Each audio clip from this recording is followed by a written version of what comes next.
the hidden trap that quietly bound you, the narcissist's secret weapon you never saw coming. Let's begin with that first question, and it's such a meaningful one. You've done the courageous work of freeing yourself from your narcissistic ex, yet your mind still whispers those haunting what-ifs. What if I misunderstood everything? What if I loved them for real, but it was never real for them? These thoughts are part of the deep emotional residue left by narcissistic abuse. According to psychologists like Dr. Ramani Durvasula, this uncertainty arises because narcissistic relationships are built on illusion rather than truth. What you loved was never the authentic person. They were a carefully constructed mask, a performance designed to elicit your love and devotion. This is why survivors experience what's known as a trauma bond, an emotional tether formed through intermittent affection and manipulation. Your heart isn't confused because it's weak. It's confused because it's grieving the loss of a fantasy. In the beginning, the narcissist's love bombing feels like destiny. They place you on a pedestal, showering you with adoration, attention, and promises of forever. Psychologists describe this phase as idealization, where the narcissist mirrors your best qualities to make you feel like you've met your soulmate. What's really happening, though, is psychological conditioning. Every human being, even the narcissist, craves validation and acknowledgement. But while healthy people give and receive love in balance, narcissists turn love into a transactional exchange. They demand constant emotional nourishment without ever replenishing it. So when you find yourself wondering, what if it was real? Remind yourself that what you experienced felt real because your love was real, but theirs was conditional and performative. This longing for what once was is the emotional trap that keeps many victims hooked both during and after the relationship. The cruel truth is, they will never return to being that person from the beginning. That version was an illusion created for your consumption, a tool to secure your attachment. Psychologists trace this behavior back to their childhood, where the narcissist learned that love must be earned, performed, or manipulated. Most narcissists grew up receiving conditional love, approval only when they met certain expectations or played a specific role. Instead of being cherished for who they truly were, they were rewarded only when they became what their caregivers desired. Imagine that small child, yearning to be loved, slowly realizing that authenticity leads to rejection. To survive, they construct a false self, a persona that can attract approval and avoid abandonment. Dr. Alice Miller calls this the drama of the gifted child, where sensitivity and emotional intelligence are weaponized for survival. But this survival mechanism comes at a devastating cost. The child must abandon their true identity. They learn to perform love rather than experience it. Some children face emotional neglect. Others are smothered with attention so intense it becomes conditional praise rather than genuine affection. In both cases, the child internalizes the same poisonous message. As I am not enough. Whether through absence or over-control, the child grows up believing that love must be manipulated or earned. And when they enter adulthood, this belief becomes the foundation of their relationships. They continue to perform, molding themselves, deceiving others, and discarding anyone who stops feeding their fragile sense of self. From a psychologist's perspective, this repetition is not conscious cruelty at first, it's compulsion. The narcissist reenacts their childhood script, seeking the unconditional love they never received, but doing so in a distorted way that ensures they'll never truly find it.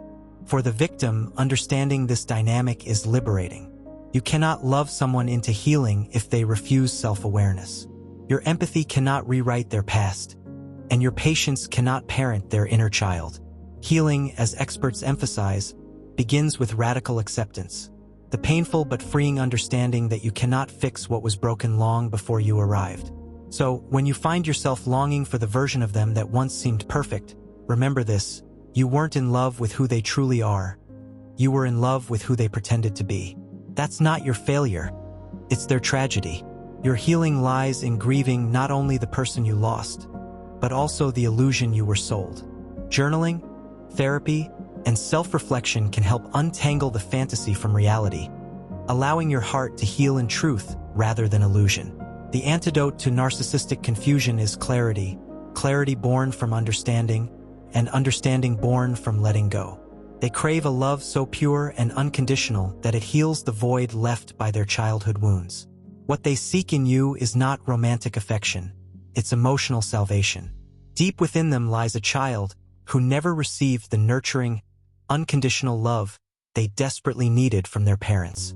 That child grew up believing love must be earned, that affection is given only when they perform or please. So, they chase this fantasy of being loved without conditions, not realizing they sabotage it every time it appears. This is why, as painful as it sounds, it's not your job to fix them.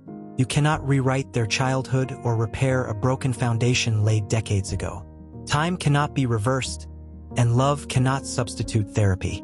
And yet, this is precisely where most empathetic souls become trapped. You saw their pain, their vulnerability, and you believed your love could reach the part of them still crying out for acceptance.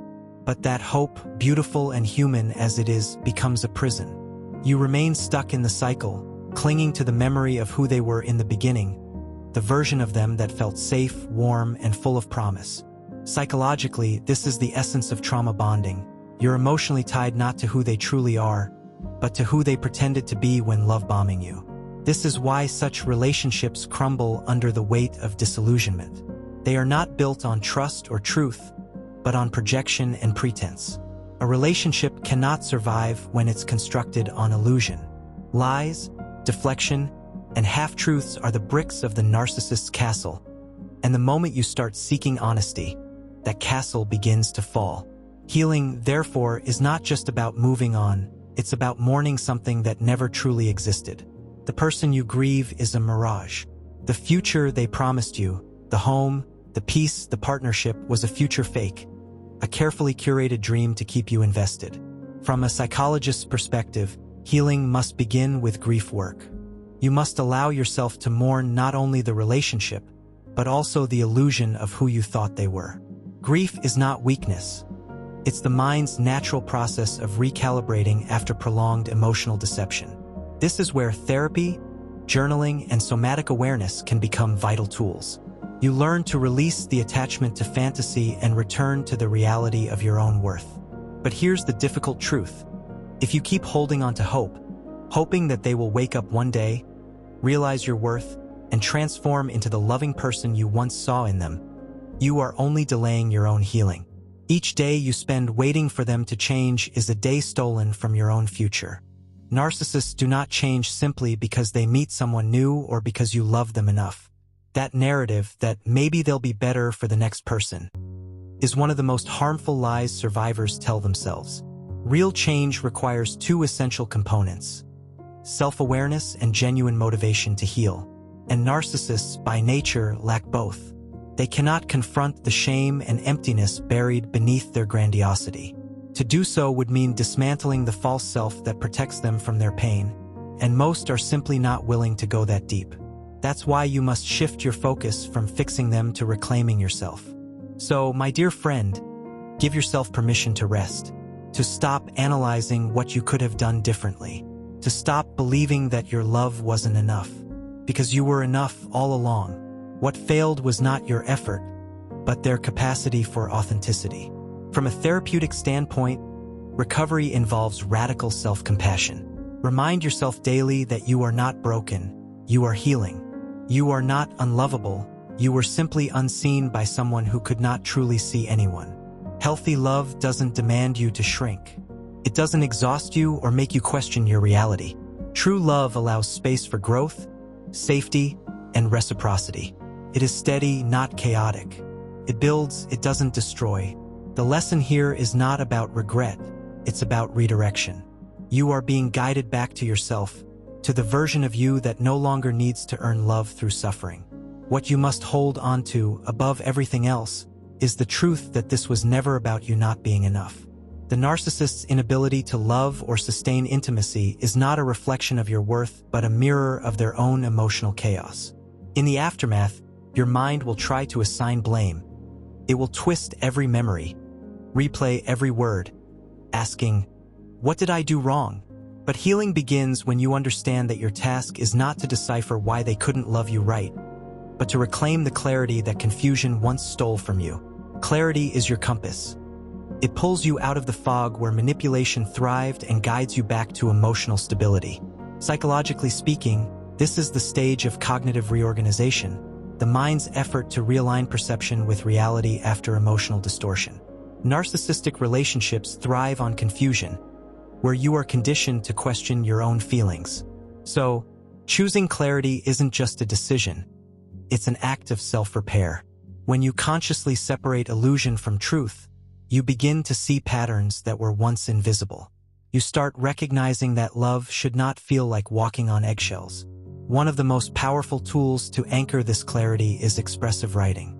This is why I emphasize journaling, not as a cliché suggestion, but as a clinically backed method proven to regulate emotions and restore mental order. When you write, you are not just recording events. You are reprogramming your narrative. You take chaotic, unprocessed emotions and give them structure, meaning, and language. In therapy, we call this externalizing, releasing what's trapped inside so it no longer defines your inner world.